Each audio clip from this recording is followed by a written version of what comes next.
June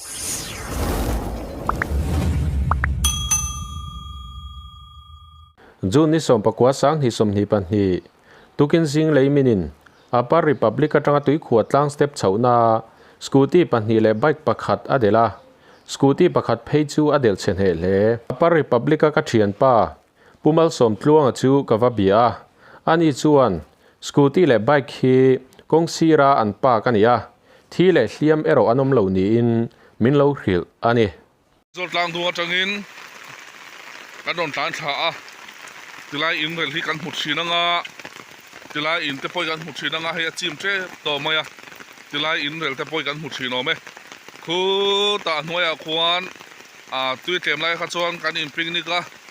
a thenin motor te kan sila a thenin zu in nan te kan hmanga a thenin thil chitin reng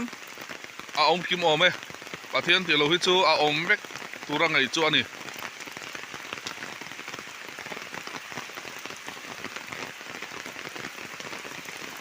sai rang no pangte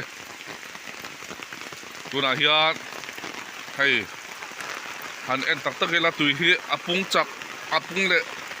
tran meka tuna hian in te hi a chim chho lawang ti po hi a soi thei to lawa